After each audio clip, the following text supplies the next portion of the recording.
Se gostam de filmes sci-fi cientificamente corretos e que respondem a todas as vossas questões de sequelas anteriores, este podcast não é para vocês.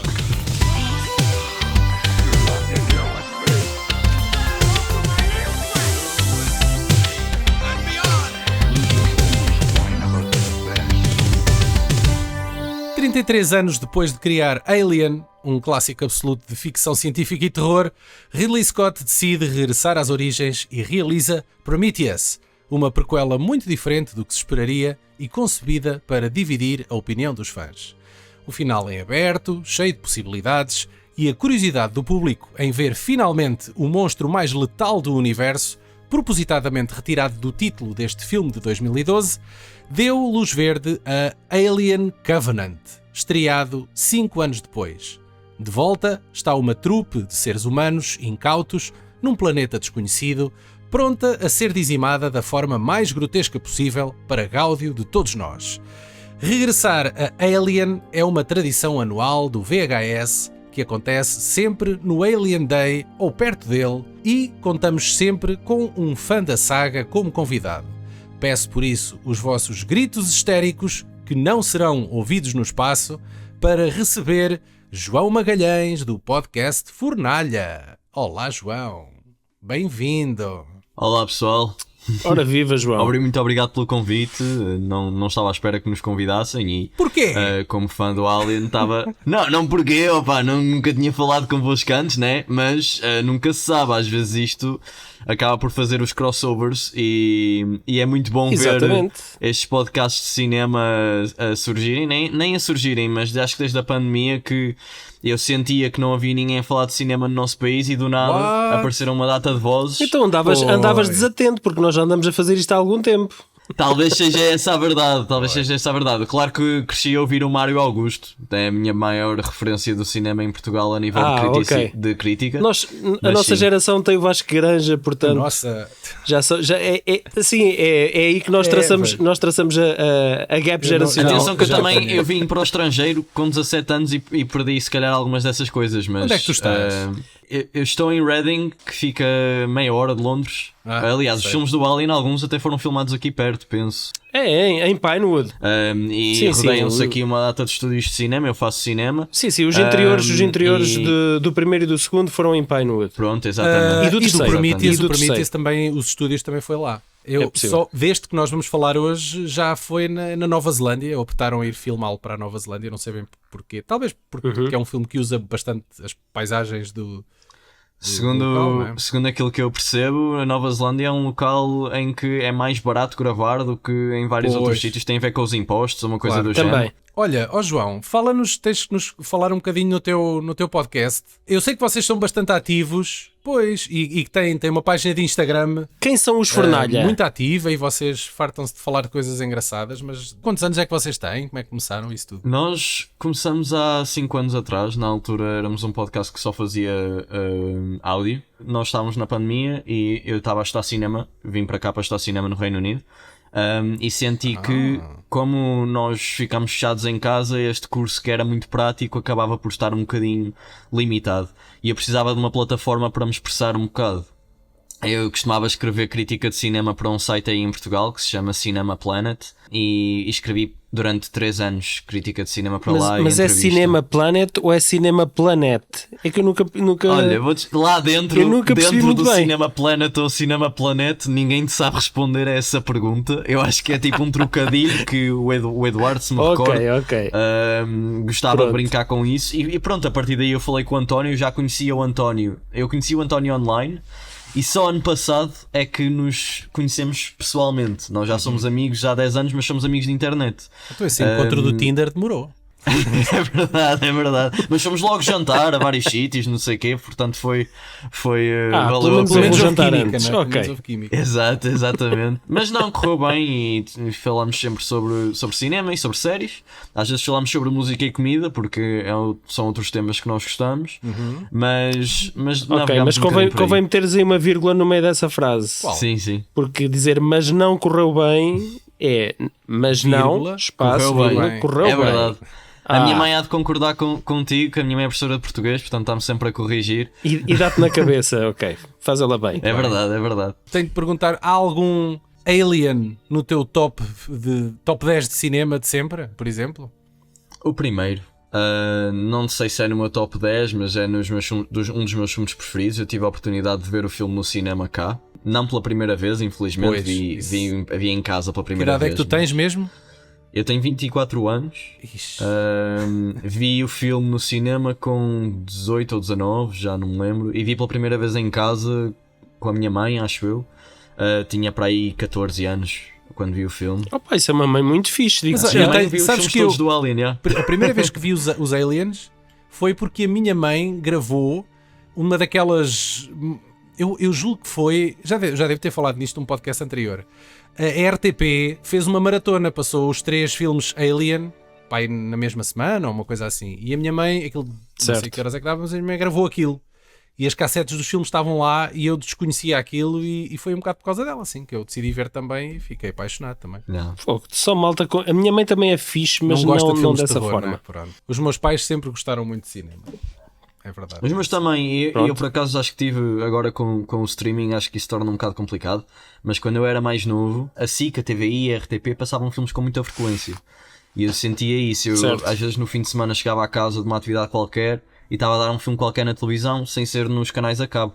Eu acho que isso acabou por influenciar muita gente e a descobrir filmes como este numa sessão assim já mais à noite também. O Alien surpreendeu-me na altura por ser uma saga que eu acho que misturou uma quantidade de géneros de forma muito verosímil. O primeiro é um filme de terror sci-fi, o segundo é um filme sci-fi de ação, tem alguns elementos de terror, mas já não é a mesma coisa que no primeiro filme. O terceiro filme é quase um prison break de certa forma, o quarto é uma comédia, ou seja, andamos ali a passar por tudo. Não digas isso, não digas que o quarto é uma comédia. Eu tenho um cantinho especial mas pode ser, porque tu não podes gostar de uma comédia, não é? Não é um género menor. Mas não, de chamar-lhe comédia é mais espalhafatoso. Podemos dizer assim, é um filme mais espalhafatoso. Sem dúvida. Eu prefiro o quarto ao terceiro, atenção.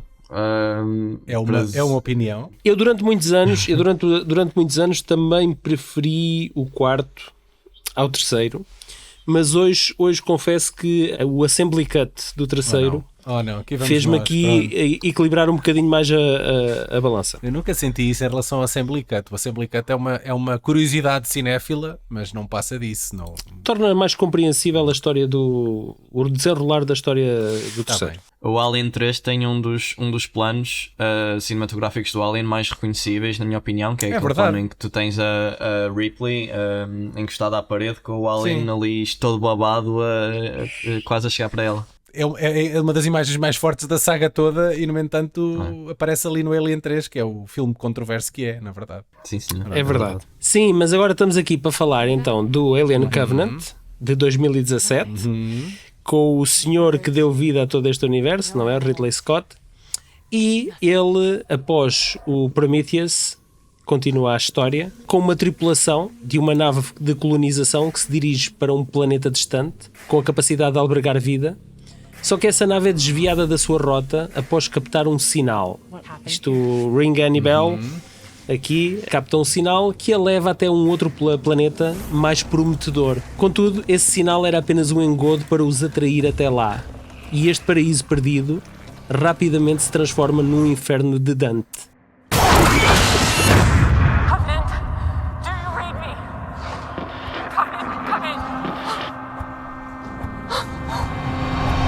What's happening? I need you back here right now. I need you. Okay, baby, just calm down, sweetheart. Calm down. Tell me to calm down. You're breaking up. Eu lembro-me da antecipação que havia para este filme. Primeiro, especialmente porque o Prometheus, o filme anterior, tinha deixado tantas perguntas no ar. Eu acho que nós falámos no ano passado sobre o Prometheus. É um filme que sabe colocar boas perguntas, bons mistérios. É um puzzle para ser resolvido. E eu acho que o filme faz isso muito bem. E portanto, quando começaram a aparecer as primeiras imagens deste Alien Covenant, eu fiquei logo com as antenas no ar. E não te esqueças que este filme teve uma boa campanha, à semelhança do Prometheus. Este filme também teve uma boa campanha de marketing, com todas aquelas curtas Sim, de é isso antecipação, mesmo, sim. todas as questões que ficaram por responder no Prometheus seriam Agora, respondidas sim. neste filme, e todas as outras dúvidas que os fãs tinham até em relação à saga, à origem, seriam respondidas. Epá, e é aqui que depois cresce para mim é quase um rant este podcast em relação a este filme, porque eu confesso que nada daquilo que foi prometido nos foi entregue neste filme. Antecedendo o lançamento do filme, a campanha de marketing produziu uma série de curtas-metragens que revelam alguns acontecimentos que tiveram lugar antes e durante os acontecimentos de Alien Covenant. Algumas delas não parecem ser mais do que cenas cortadas ou material filmado para efeitos de publicidade, como é o caso da marca Audi. No entanto, uma delas é fulcral para entender o que realmente se passou. Falo da curta The Crossing, que funciona como prólogo e revela o destino da personagem Shaw. Aqui ficamos a saber que a cientista salvou o androide David, voltando a colocar-lhe a cabeça no lugar, e ambos seguem caminho em direção ao prometido paraíso, onde David liberta a substância sobre o planeta onde habita uma população de engenheiros. Uma curiosidade, a curta Last Supper, que nos apresenta os personagens durante uma refeição e antes de entrar em criossono, foi realizada por Luke Scott, filho de Ridley Scott. Ele também realizou o falso anúncio publicitário Meet Walter, onde ficamos a conhecer as potencialidades domésticas da nova versão do Android. É aqui, numa destas curtas, que este filme comete, logo para mim, à partida, um dos erros crassos, que é o facto de eliminar uma personagem cheia de potencial do Prometheus, não é? Verdade. Eles dão só trabalho de criar uma personagem que eu acho que a generalidade dos fãs gostou, que foi a Elizabeth Shaw, não é? A cientista. É o Alien 3 all over again. Pois é o mandam Alien na 3 paz all over ortigas, again. meu. A história dela acaba ali. Eu fiquei extremamente desiludido com essa questão, porque assim, a Noomi Rapace teve um grande carisma no primeiro filme, e eu achava que ela poderia ser de alguma forma uma nova Ripley, que levaria a tocha Alien ao longo de toda esta nova trilogia, que acabou por não se tornar uma trilogia, mas eu depositei muita esperança naquela personagem e depois senti-me defraudado quando ela nos é retirada off-screen e é trocada por uma outra personagem feminina, epá, que está a milhas do carisma da Noomi Rapace. E vocês conseguem perceber porque é que eles fizeram isso? É que eu honestamente não vejo porquê. Não concordando com a decisão em si, aquilo que sinto quando vi o filme pela primeira vez e agora revendo o filme, eu já não revi o filme desde 2017, portanto houve aqui um grande gap desde que eu vi o filme, e eu vi o filme no cinema com 16 anos e até foi bem engraçado porque eu entrei lá dentro e estava uma senhora de 70 e tal anos, era a única outra pessoa na sala, e fui eu e ela a ver o filme em junho e ela adorou o filme. Mas aquilo que eu senti quando saiu o primeiro trailer do Alien Covenant, e eu na altura já tinha visto os 4 primeiros Aliens e tinha a noção do Prometheus e da recepção que o Prometheus teve, que se me recordo bem, pelo menos na altura, foi bastante divisiva. E aquilo que eu sentia é certo, que nós verdade, tínhamos uma data de fãs que era tipo, porque é que nós estamos a tentar filosofar com o Alien, se o Alien na verdade é o organismo perfeito, a máquina de matar, nós só queremos ver um filme que seja tipo uma espécie de slasher no espaço. E o primeiro trailer, É verdade. o primeiro trailer foi um Red Band trailer super violento. Pois foi, é verdade, é sim senhora. Que Estou foi a lembrar exatamente disso. para apelar à sensação de estamos de volta, isto é o Alien que vocês sempre conheceram. E aquilo que depois acontece quando o filme sai é que nós temos aqui um Ridley Scott que teve a primeira ideia com o Prometheus de fazer algo diferente, de introduzir estas ideias deste quebra-cabeças, como vocês já estabeleceram no início do podcast, mas depois ele tem que navegar este meio termo entre entregar estas respostas do Prometheus e entregar aquilo que os fãs se queixaram que o filme anterior não tinha, que era a falta do Alien. É um course correct, não é? Este filme é uma correção. Vamos fazer aquilo que os fãs querem, porque pelos vistos, não é? Completamente. Mas depois no fim não entrega nem uma coisa nem outra. Porque isto é uma sopa da pedra. É uma sopa da pedra em que metes aqui uns ingredientes, depois vai-se acrescentando mais ingredientes e vai-se adensando e vai-se abrindo mais portas e não se vão dando respostas. E o que eu senti foi precisamente isso. Foi precisamente isso. O arco narrativo que inicialmente estava previsto para esta trilogia, suposta trilogia, que era dentro do universo Alien, sem que fosse necessariamente um filme Alien, foi completamente deitada pela janela fora após o fim do Prometheus, precisamente por causa disso que tu disseste, João, que houve aqui uma divisão de opiniões entre os fãs. Então tentaram agradar os fãs e alteraram completamente a linha narrativa daquilo que era suposto ser este segundo filme, para tentar agradar então algumas dessas opiniões que circulavam na internet na altura. E aquilo que nos é apresentado é um filme que não me soa acabado sequer.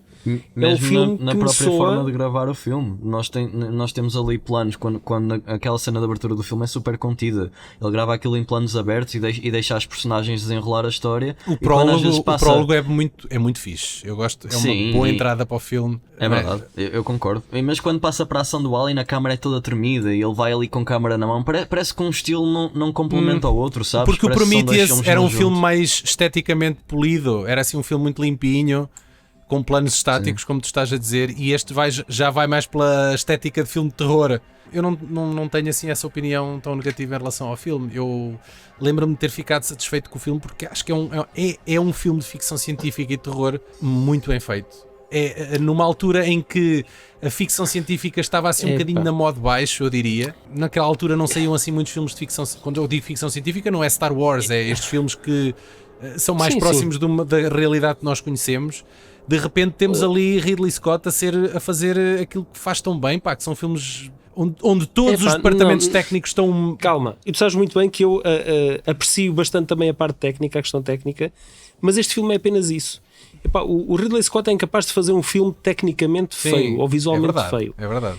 Isso, pronto, ele tem a sua equipa já super também. Bem estabelecida e toda a gente sabe o que é que está a fazer. Sim. Isso eu não nego, isso é inegável. O filme, visualmente, é um brinde, tem muitas sequências muito boas, muito bem conseguidas. Sim. Aqui a questão para mim não é o filme, não é a parte técnica. A parte técnica está tudo lá no sítio. É a história que te entregam, não é? Aqui a questão é a história, esta história completamente convulsa, que não acrescenta nada mais do que aquilo que nos foi entregue no primeiro filme. Não te acrescenta absolutamente mais nada. Porque quando o primeiro filme refere-se ao Prometheus, não é? Ao Prometheus. É um segundo filme, parece que é um filme que está ali enterrado entre o filme que o Ridley Scott quer realmente fazer, que haveria de ser a sequela, certo, para chegarmos ao destino que nós queremos chegar, para a história ficar fechada. Sim. E ao mesmo tempo é um filme indeciso entre ser Prometheus e ser Alien. Sim. E é verdade, anda ali um bocado com a bola. Exatamente, e foi enxertado a martelo, para tentar, fazer este desvio que era a intenção inicial que eles pretendiam, e então tem que criar aqui um desvio para ir ligar diretamente à saga Alien, porque é o que os produtores querem, é o que os fãs querem. Reconhece. Pronto, acabou. E temos que admitir o facto dele trazer para este filme o Xenomorph, também que seja só no terceiro ato, não é? É apressar uma coisa que eu acho que originalmente não era pretendida. Nós só deveríamos ver o Xenomorph na sua forma final. Exatamente. No terceiro filme. Que era quando chegássemos depois ao terceiro filme. É isso. Eu também acho que sim. Mas, apesar disto tudo, eu gosto do filme. Acho que é um filme de ficção científica daqueles que enchem e que eu saí da sala assim com entusiasmo. De toda a saga Alien, é o filme que eu menos sinto vontade de ver. Pronto, ok.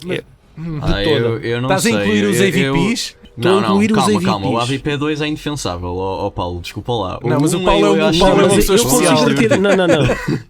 Não, mas é assim, eu entendo o que tu dizes, João, mas a questão é que eu vejo o AVP2, o 1 e o 2 por outro prisma, um prisma de tem menos responsabilidade, não é? Porque é um produto lateral. Pessoal, eu gosto do 1. Exatamente. Eu gosto do 1. Exatamente.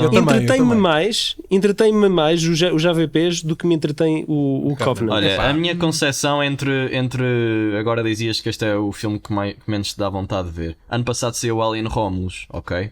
Pronto. Aí vocês hão de comentar eventualmente sobre esse filme, ou já comentaram? Há de ser para o ano. Não, será para o ano. É assim, o Alien Romulus, na minha opinião, não estou a dizer que é um mau filme, é um copy-paste de tudo aquilo que já foi feito em Alien. O que resulta está no filme, o que não resulta está no filme, tem lá tudo. Portanto, é um filme para fãs. É verdade. E eu prefiro muito mais ver algo como o Alien Covenant, pura e simplesmente porque eu acho que as perguntas que ele faz e as perguntas que ele se propõe a fazer são diferentes dentro da saga. Esta questão toda do criador... Eu entendia isso tudo e assino por baixo se ele tivesse continuado a linha narrativa do Prometheus. Sim, ok. Percebes? Yeah. Se o Covenant fosse uma continuidade daquilo que foi iniciado no Prometheus. O Covenant não é Pá, isso. mas ao mesmo tempo tu tens coisas tão boas, tens o personagem David, que eles subiram a parada e deram-lhe 2 personagens, o Walter e Incrível. o David, não é? Há que tirar o chapéu ao Michael Fassbender pelo papel que ele, duplo papel que ele interpreta aqui. Foi O desafiante. João está a fazer um foi gesto de desafiante. tocador de flauta, para quem nos está a ouvir. I'll do this. Epá, cena foi mítica. ultra desafiante e para mim terminaria aí, porque todo o resto do elenco é um elenco descartável. Mas ao mesmo tempo eu acho que todos eles são bastante competentes. Minto. Por acaso o personagem Do Danny McBride, o piloto do Danny McBride. da nave, sim. Foi uma feliz surpresa Mas é só para porque mim. ninguém está à espera de ver aquele gajo neste filme, não é? É só por isso. Nós estamos habituados, se calhar, a vê-lo mais em comédias e não estaríamos tão habituados a ver aqui. Ele é um pária, ao princípio, se calhar, sentimos o choque e depois entranhamos, mas de facto, ele é uma luzinha de ar fresco que ali aparece e é um personagem que cresce e nós importamos de facto com o destino dele. Em relação aos outros personagens, são completamente Tu não descartáveis. gostaste da Todos Catherine Watterson, a nossa. A Ripley? Não. Chama-se Daniel. Não. Tem um bom Esquecível. nome. Um nome competencial, não é? Esquecível, apagada. Não. Okay. Mas eu... Não é decididamente uma Ripley Não é, contender, não é. não está a esse calibre, não. E um outro personagem que poderia ter sido um personagem memorável, nunca o saberemos, é o James Franco. O James Franco, a personagem dele foi literalmente apagada do filme. Se calhar ele tinha muito fácil mais rever o cenas filme que assim. foram apagadas. Talvez, também pode ter sido uma melhoria, mas eu por acaso duvido. Eu acho que o James Franco, polémicas à parte, ele acrescenta sempre algo aos papéis, porque ele estilo Nicolas Cage, mas não ao calibre do Nicolas Cage, que acrescenta sempre algo coisa de tão diferente aos controversa. personagens dele. Mas vocês não acham, por exemplo, que logo no começo do filme, eu posso ter escapado algum detalhe e se tiver, corrijam, mas nesta revisualização eles vão a este planeta pura e simplesmente porque houve uma transmissão do Country Roads, chegam lá E não abaixo, só. abrem a nave completamente desprotegidos verdade. de qualquer Isso coisa, sem capacete, sem nada. já sofria esse E tu- problema no Prometheus, não é? Estão todos a tocar num outro ponto que toda a gente tocou, os fãs criticaram, toda a gente Esta criticou. gente não tem Foi. cuidado. Os cientistas do Prometheus são estúpidos, são burros. Quer dizer, a fauna e a flora local, os gajos vão lá desprotegidos e interagem e sendo cientistas, não tomam as devidas precauções. E foram altamente criticados por isso e voltam a repetir mesmo repetir, sim. não aprenderam com os erros, voltam a repetir isso. Os mas outros não ainda sobreviveram pior. para contar a história, ó Paulo. Os morreram todos no outro, portanto ninguém ficou para dizer: olhem, Claro. não tirem os capacetes, tipo, por tudo que há de mais sagrado, não tirem os capacetes. O filme acabava logo ali, não é? Para além da música Country Roads, que é o chamariz que os leva até lá, a outra questão é eles já iam com um planeta destinado, porquê? Porque era um planeta com capacidade de albergar a vida, Certo. mas era muito mais distante e este planeta, de onde vinha o sinal, tinha sinais mais fortes e mais prometedores Do que o plano original, de albergar não é? vida. Exatamente, e é então isso que os leva decididamente a ir verificar o sinal e aproveitar para, em vez de irem para outro planeta, fazerem ali a terraformação ou a colonização, desse planeta. Mas tu não achas, por exemplo, tu podes pegar na nave de Covenant e eles estão a levar a tentar colonizar um planeta, terraformar, etc. Ou seja, eles de certa forma como seres humanos também estão a tentar agir como deuses, não é? Colonizar um planeta e a trazer vida quase como se fosse do zero. E tu do outro lado também tens Certo. o David a tentar fazer a mesma coisa. Ou seja, este contraste entre uma coisa e a outra é que eu acho que é interessante neste filme. Tu teres ali todos os tripulantes desta nave. Eles são casais. Até mesmo um homem que na altura não se compreende muito bem. Não é muito claro, mas também tens um casal homossexual. Toda casal a gente homossexual, que lá sim. está lá porque veio como um par precisamente para criar estas pessoas neste mundo. E eles também estão de certa forma a criar, tal como o David criou o Xenomorph. E depois este questionamento de se somos deuses ou somos humanos ou somos cientistas ou criadores. Sim, mas Essa depois há aqui um mistura paradigma. acho interessante. Acho que isso faz uma temática porreira para o filme, por assim dizer. Sim. Nós, É uma arca de Noé em relação espacial, ao primeiro não é? filme, Exato. em relação ao primeiro filme, sim, nós estávamos a imitar os engenheiros, estávamos a imitar quem nos criou, supostamente, não é? E estávamos a fazer também de deuses, ou a querer ser tão endeusados como eles. Mas depois já surge aqui o paradigma, que é o paradigma do instinto da sobrevivência, que supera tudo e que por acaso também é abordado no filme Interstellar, com a personagem brilhante do Matt Damon no Interstellar, que ele está no planeta de Man e que ele faz de tudo para que todos os outros acreditem que ali é possível sobreviver naquele planeta, só porque eles vão até lá, cria essa ilusão, só porque ele quer sobreviver, e ele torna-se egoísta em relação a tudo o resto e em relação ao bem da maioria, que é a sobrevivência da humanidade. E aqui acontece o mesmo ao David, que é um androide. O David tem esse sentimento também. Ele podia ficar ali indefinidamente, eternamente, mas cria aquele beacon precisamente para atrair alguém. Ele sabe que isso acontecerá um dia. Para quê? Para ele poder sair de lá, porque ele está encalhado. Então ele precisa de uma boleia. E porque ele tem aqueles desejos de criação e de exploração, não é? E depois o filme apresenta-nos então finalmente esta resposta. Eu acho que é uma resposta definitiva que ele nos apresenta. Quem é que criou, afinal, o monstro?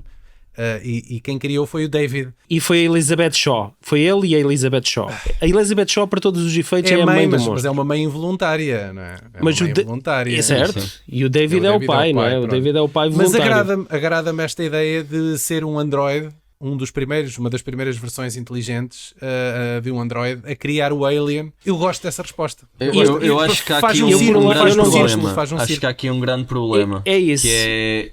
A questão é, tu tens esta temática que eu estava aqui a dizer que gosto bastante, e a questão do criador, etc. Sim senhor, conceito muito brutal. Mas quando tu contrapões isso com um filme de slasher Alien, com este mecanismo perfeito, a máquina de matar, quanto mais explicas sobre como esta coisa foi criada, quanto mais regras existem, mais sobre perde o misticismo. Exatamente, ou seja, há aqui esta questão dos filmes a lutar um contra o outro, perde-se sempre um bocadinho de um e um bocadinho do outro, e retira. Eu agora, por exemplo, ao ver o Alien Romulus, eu fico, já sei como é que o Alien foi criado, eu sei como é que se destrói o Alien, eu sei como é que se faz isto. Eles matam sempre o Alien da mesma maneira, abrem a navezita e lá vai ele embora. Tirando, se calhar o Aliens é um bocadinho diferente, mas é a mesma, a rainha-mãe é cuspida para fora, portanto é sempre ou seja, acaba por perder um bocadinho esse misticismo. Pronto, depois a questão é, se o Ridley Scott tivesse a sua trilogia completa, a sua nova trilogia do Alien, não é?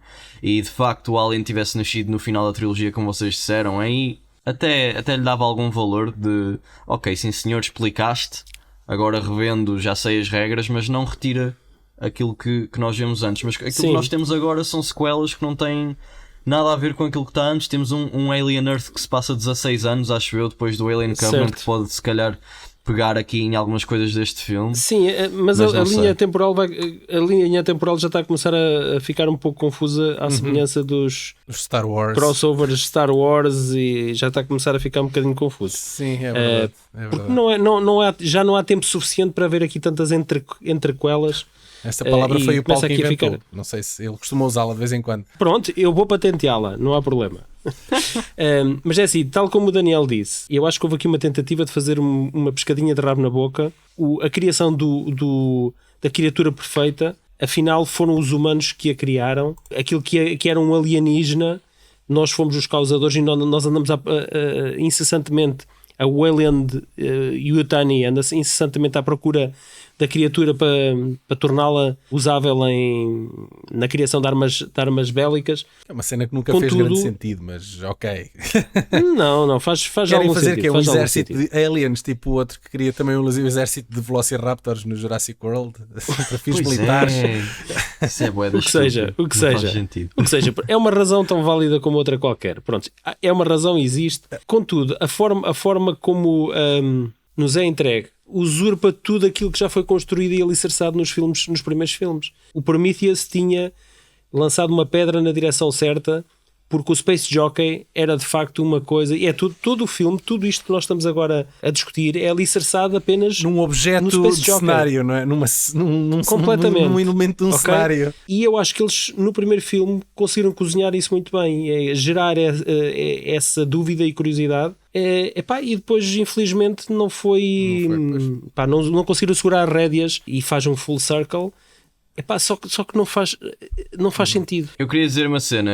Eu falei mal, entre aspas, mas eu até curto o filme, tá? Eu acho que é um filme divertido de ver. Tipo, é um filme fácil nós de ver. não sentimos que tu tivesses com- falado mal. Acho que toda aqui a gente sentiu que tu tens algum gosto pelo filme. Sim, imagina, Tens lá um está, carinho. como o Daniel disse, eu acho a cena de abertura muito fixe, com o Guy Pearce ali também, é um ator que tem só uma cena no filme, mas é um grande ator, ainda este ano no Brutalista teve muito bem.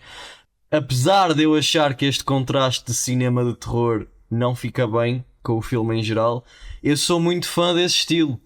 Ou seja, tu vês ali as personagens de certa forma num filme de Alien, que eu acho que muito honestamente, apesar de não sentires o medo como sentes do monstro noutros filmes, eu acho que é o filme mais violento que tens na série a nível de bem sangue. capaz. É bem capaz. muito gory, tipo pá, o monstro a sair das costas e ele Essa cena o corpo a cair como se é fosse um... incrível. E eu até digo mais, é capaz de ser dos melhores filmes da saga a utilizar efeitos visuais.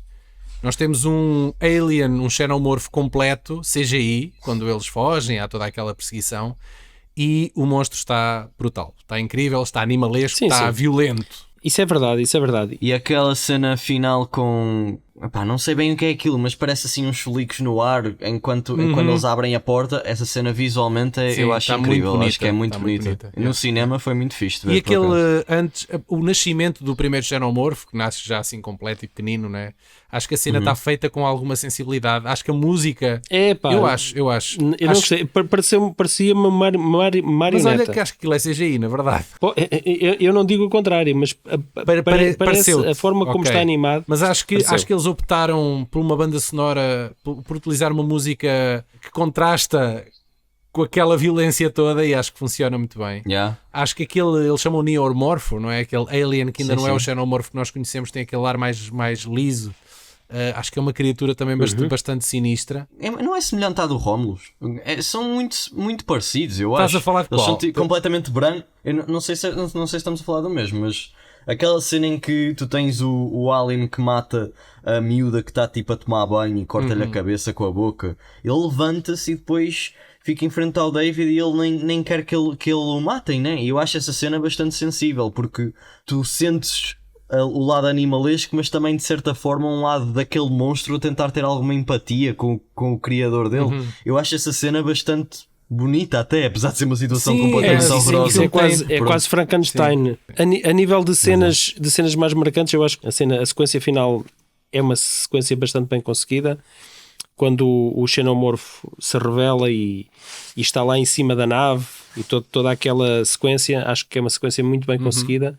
Acho que realça todas as sequências em que há interação entre o Walter e o David. Apesar Que eu da, acho da que- questão acho da que flauta. a cena da Flauta flauta. Eu acho, A eu cena não da tenho flauta acho que é problemas nenhuns com a incontornável. cena da flauta, porque aquilo foi propositadamente para criar uma sensação de desconforto. A relação entre aqueles dois personagens é suposto ser Certo. bizarra, é suposto ser desconfortável. Yeah. Alinho totalmente no inuendo sexual Sim, da questão sim. da flauta. Para mim está E excelente. essa questão que tu metes no inuendo sexual, eu acho que nós hoje em dia, o cinema de Hollywood, é muito, corrigem-me se a palavra estiver incorreta, mas eu vou dizer sanitizado ou como for. Parece Esterilizado. que Pronto. é muito esterilizado, exatamente. Não se faz. As personagens nem olhinhos fazem umas para as outras hoje em dia. É muito estranho. E Não há acaba sexo, por criar... falta sexo. Não, mas é mesmo, falta. Haja filmes como Challengers e etc. agora a aparecer de vez em quando, gosto-se menos ou gosto-se muito, mas acho que esses aspectos dão uma cena um bocadinho mais carnal às personagens E o Alien são mais táteis. sempre teve uma conotação sexual gigante Sim. nas Sim. entrelinhas. Sim, completamente. O Giger neste momento está a dar voltas aí na tumba dele, mas ele é de alguma forma o responsável por criar um monstro que é todo ele uma vagina, não é? Desde o facehugger, todo Não será um pênis, porque aquela o- cabeça também é assim um bocado peniana, Yeah, não é? Não, é um pênis dentro que sai de uma vagina. Opa, aquilo é tudo muito sexual, é tudo muito E sexual. não foi criado de propósito para o filme. Vocês sabem, Certo. o Ridley Scott é que estava a folhear um livro do Giger, que eu julgo que é o Necronomicon. Sim, Necronomicon, Estava a sim. folhear e viu lá uma imagem que era já muito parecida com esta versão do Alien que nós temos Teve hoje. sorte que quando leu aquilo não começou a Noite dos Mortos-Vivos, como no Evil Dead, não é? Exato. A cena, o prólogo do filme entre o David e o criador, quando tocam as primeiras notas, aqueles acordes, que nós associamos imediatamente ao primeiro, à banda sonora do Jerry Goldsmith e ao Alien original. Epá, é de arrepiar. Não sei se vocês estão lembrados, mas é tão fixe. Depois E começam a aparecer o as título. letras Yeah, exatamente como... Epá, para mim É um isto é corte tudo, fixe. meu. Isto é, para mim é cinema. É meu. verdade, é verdade. Estas Sim, coisas É o verdade. filme pode ter esses nods, e que eu também os reconheço, mas depois é desconexo Epá, para pronto, mim. eu não- Se para vocês funcionou, Sim, se para vocês sim, funcionou, não, sou, epá, não tenho. fixe. Acho que o filme está Fixe. longe de ser perfeito, tem imensos problemas, mas é um excelente filme de ficção científica e terror e eu gosto dele. eu sou um bocadinho protetor a esse nível em relação à saga Pois, Alien, eu porque percebo, é muito querida para mim. Pois eu sei, e há eu toda uma acho- outra responsabilidade. Completamente. Estamos aqui a falar de uma coisa a um nível completamente diferente. Que eu acho que, ainda por cima, sendo o criador da saga, um dos criadores da saga, o responsável por fazê-la descarrilar de alguma forma. E isso para mim magoa-me imenso. Eu acho que ele não pode ser culpado por completo, porque ele neste filme, aquilo que nós dissemos, né? Ele está a batalhar a recepção dos fãs e a recepção de um estúdio que se calhar também não estava muito Interessado, em contente voltar, com aquilo assim. que ele queria Eu- fazer. E esta junção João, de uma coisa com a outra. eu culpo, tu talvez não queiras culpar, mas eu culpo É? ele. Eu culpo ele. Mas eu culpo. ele teve liberdade criativa para o filme por completo? Ou... Completamente. Eu creio que sim, eu completamente. creio que sim. Carta Então branca. pronto, carta olha, branca. posso estar completamente Só enganado lhe foi aqui. retirada a carta branca após a recepção do filme. Pois, Foi terrível. pois. Eu tenho pena deles não terem trazido de volta o Damon Lindelof, o argumentista principal do Prometheus, porque Ele ele é faz de facto. Lost, né? Ele É o do Lost, argumentista sim. de Lost, sim. Mas o Ridley Scott ele é famoso por, quando os argumentistas não fazem aquilo que ele, Que ele quer, exatamente aquilo que ele ele vai quer, buscar outro. ele contrata outro jornalista, outro jornalista. escritor. O Ridley Scott agora ele é o produtor executivo e não é só isso. O Ridley Scott agora tem um voto na matéria e ele de facto é uma coisa que é constante nos seus filmes. Quando ele decide dar uma direção diferente ou acrescentar um ingrediente, ele não recorre ao mesmo argumentista, ele vai buscar um outro argumentista que tenha uma inclinação mais para um género ou mais num estilo para tentar Completar a visão florear dele, ou não é? acrescentar. Portanto, é. Exatamente. E muitas vezes os filmes dele padecem dessa questão, que são filmes bonitos visualmente, mas depois as histórias são um bocadinho convolutas. Ele teve uma fase pré-Gladiador e tem uma fase pós-Gladiador. Porque nenhum outro filme que ele teve, aliás, poucos filmes que ele fez a seguir tiveram um sucesso que se assemelhasse ao Gladiador. Aliás, ele tem tido bastante Curiosamente, o Gladiador 2 foi um sucesso inteiro. Sim, mas se tu fores ver o que está no entretanto entre os dois gladiadores, ele tem tido muitas coisas que foram fracassos Sim, inteira sim, e ele continua a dar cartas, mas A questão é que ele faz muitos filmes. devido Ele ao faz crédito muitos do filmes, ele é um gladiador. gajo muito ativo. É bastante, eu não sei se isso também não é uma Eu estava coisa aqui que... a correr o IMDB dele. tendo Por em exemplo, conta a idade dele... O The Martian foi um sucesso, né? E até foi nomeado para os Oscars. Sim, Bom eu filme. gostei bastante. Bom filme, Gostei não é? bastante. Contudo, houve algumas críticas até no Gladiador 2 de equipa técnica que dizem que o Ridley Scott, também fruto da idade e fruto do volume de trabalho que ele vai ter, Foi o diretor de fotografia, não foi que disse isso? que já não é tão perfeccionista, é will solve it in post. Gravam gruas, gravam coisas Está que feito, estão toca a ali. despachar. É só para cobertura. Exatamente. É só para Sim. cobertura. E o Ridley Scott numa outra altura pararia para tirarem a grua, para tirarem outras coisas. Agora é tudo will solve it in post. Estava aqui a ver o um Black pouco Hawk assim. Down, também foi um filme de grande sucesso, mas foi ali muito encostado. Foi um bom filme, eu também Foi ali gostei. encostado. 2003, não é? 2001. 2001. Filmes dele, depois disso, já não houve mais aquele fenómeno, né, de um mega filme de Ridley Scott. Embora eu acho que ele é um gajo que consistentemente faz bons filmes. Há um ou outro que se calhar não são assim grande coisa, mas também maus nunca são, não é? Não há assim um filme dele que seja chocantemente mau. Mesmo nos Napoleão é últimos anos. fraco. Não, há filmes mais esquecíveis O do que Napoleão outros. não é grande coisa, mas lá está, também não é um filme mau, é só chato porque são 3 horas e não há paciência. Sim, o filme A Good Year com o Russell Crowe na fase de Russell Crowe Nem vi isso. é um filme de sábado à tarde. Pois, tem ar disso. É, Tem. completamente. eu acho que o Ridley Scott nós nunca podemos de certa forma pô-lo tanto de parte, porque vamos a ver, ele criou aqui tipo 3 verdade. grandes clássicos do cinema: Alien, Gladiador, Blade Sim. Runner. Blade Runner que só chegou à luz do seu grande esplendor mesmo em 2007, quando saiu o Final Cut.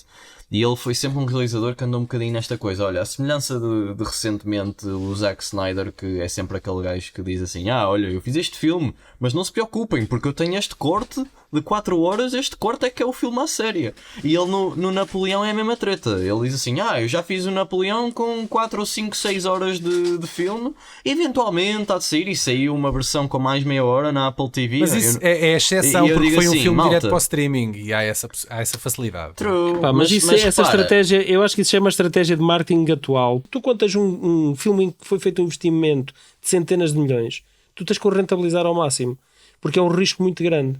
E então vais ter a versão teatral, vais ter a versão, a edição especial, e vais ter o Director's Cut, e vais tentar explorar aquilo, esmifrar aquilo o máximo que puderes. Sim, a mas hoje edição em com dia extras, é edição diferente, sem né? Porque extras. se as pessoas não compram mídia física como compravam de antes, não estou a dizer que, por exemplo, eu gosto de mídia Mas física, veem em mas as pessoas streaming. não compram, as pessoas não... Consomes de maneira diferente, mas Consomes de sentes o maneira mesmo diferente. apelo. Se Talvez. tu gostas, vais sentir sempre o apelo de querer saber mais sobre aquela mitologia ou sobre aquele lore. Se tu gostas, eu penso que há realizadores que já acham que tu vais adorar a obra, e de certa forma eu penso que com o Ridley Scott, quando eu ouço o homem em entrevistas, eu digo assim: este gajo é grande realizador, mas eu sinto sempre que eu ouço a falar uma certa arrogância que ele tem o direito a ter com a idade que já tem.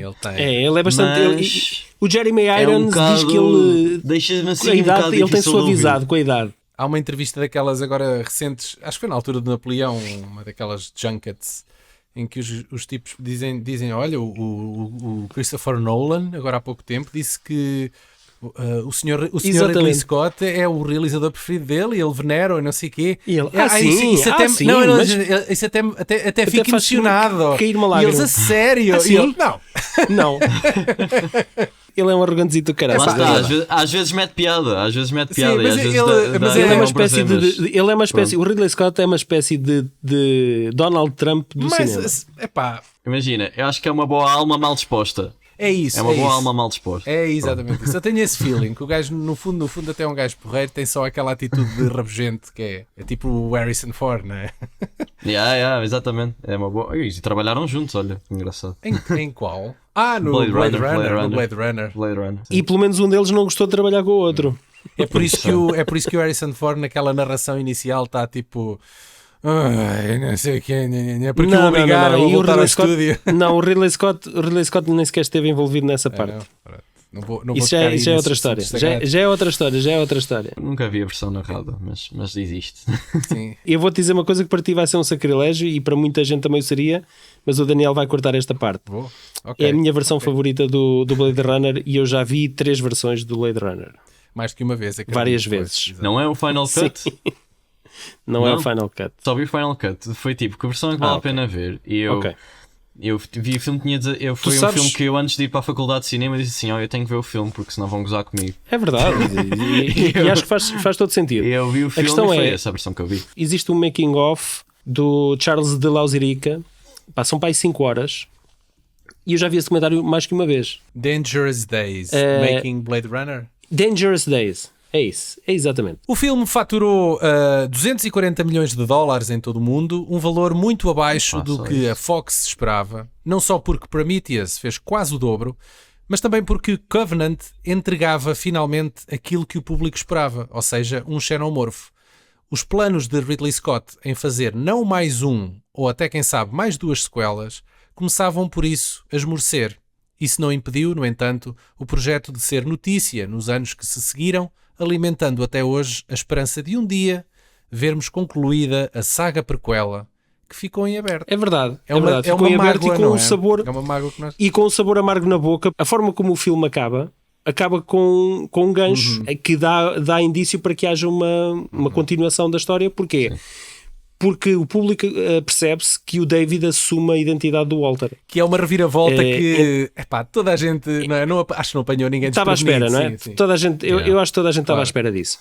Toda esta trilogia inacabada, agora, com muitas reservas, está a circular que o Ridley Scott, devido ao sucesso do Romulus, do Alien Romulus, que terá certamente uma sequela, Ridley Scott também estará a trabalhar então numa sequela para acabar esta trilogia prequela. Eu estou a dizer isto com bastante reservas. Não vai acontecer. Pois não sei Porque se... Não o sei que funcionou se... foi a visão do Fede Álvares. E acho que eles já estão a preparar o terreno para um Alien vs Predador, porque vamos a ver o trailer do Predador Badlands e já vês o Alien por todo o lado e os robôs também, não é? Portanto... Mas é pá, se as timelines já estão confusas, ui. Contudo, obviamente que isto é com muitas reservas. Muita coisa pode acontecer e muita coisa pode também não acontecer. Mas eu acho que todos os fãs gostariam, mesmo que seja um mau filme, acho que todos os fãs gostariam de ver a conclusão desta história, desta linha temporal. Sim, não é? sim. Não se vai lá voltar. Porque para já passou imenso tempo. E depois tu tens aqui um filme que de repente é um sucesso de bilheteira inesperado e que é uma coisa básica. É um filme Alien tal e qual nós o vimos inicialmente. É um filme simples, é um filme de terror simples, passado no espaço. E entrega-te mais personagens novos que podem levar isto por numa outra direção. Se houver um sítio onde pôr dinheiro, é aí que eles vão pôr. Não é na visão esquecida de Ridley Scott, não é na prequela. Infelizmente, porque eu adorava ver, mas não me parece. Desde que a Disney ficou com o catálogo da Fox, tem havido dinheiro desperdiçado, entre aspas, em muitos projetos destes e por que não desperdiçá-lo em mais um desses? Porque não, né? Vamos ter uma nova série. Mas olha, que essa eu tenho alguma curiosidade do criador sim, mas do é que Fargo, a série do supostamente etc. sai este ano e não, os gajos ainda não revelaram nada em condições. Já teasers, já pontapé, mas não mostram nada. É verdade. Tenho muita apreensão quando uma saga deste género envereda pelo mundo das séries, se bem que hoje em dia enverdar por um mundo das séries não é tão desprestigiante como seria há umas décadas atrás. Mas eu sinto que se torna mais vulgar. Olha, mais trivial, sim. É a mesma coisa com Star Wars, Paulo. Eu estava a falar com a minha É namorada. Nós fomos rever o Vingança do Sith no cinema, que teve agora os 20 anos do lançamento do filme. E a questão de estar a sair Andor ao mesmo tempo. E Andor eu acho que é uma excelente série, mas a verdade é que todos os meses, ou de 3 em 3 meses, sair uma série de Star Wars normaliza aquilo que na altura era um evento. Coisa especial. E deixa de o ser. Eu revendo o Vingança do Sith, penso nos tempos passados mais nunca aquilo que estou agora. Quando saiu o trailer do Force Awakens, eu tinha 14 anos e a minha cabeça explodiu. Mas isso foi a toda a gente. Ninguém esperava que aquilo voltasse. João Magalhães, muito obrigado por ter juntado a nós. Será uma primeira de mais experiências, espero eu. Até podes trazer o teu amigo António, não é? Claro. É António que chama o teu colega. Sim, senhor. Para nós fazermos aí uma coisa a 4 vozes um dia destes. E pronto, olha, foi muito giro. Obrigado. Fazemos um correio. Foi um prazer falar com vocês. O teu podcast chama-se Podcast Fornalha. Não sei se queres dizer onde é que... Sim, nós estamos disponíveis no YouTube, no Spotify e no Apple Podcasts. Também temos plataformas de redes sociais, TikTok e Instagram, Podcast Fornalha. Portanto, venham ver se tiverem curiosidade. Vocês lançam qual é a vossa periodicidade? Nós este ano temos conseguido lançar mais ou menos uma vez por semana. Costuma ser ali no final da semana. Nós não temos muito um horário, que se calhar é uma coisa má para nós, mas olha, é quando calha. Mas temos tido conseguido manter esta consistência este ano, por assim dizer. Muito bem. Se nos apanharam hoje pela primeira vez aqui e não ficaram satisfeitos, relembro que todos os filmes Alien que antecedem Alien Covenant já foram abordados no VHS. O Alien Day é uma tradição nossa, por isso há muito mais para descobrirem na nossa playlist se insectoides espaciais é a vossa cena. Voltamos, por isso, ao Criosono, prometendo voltar em breve. Signing off.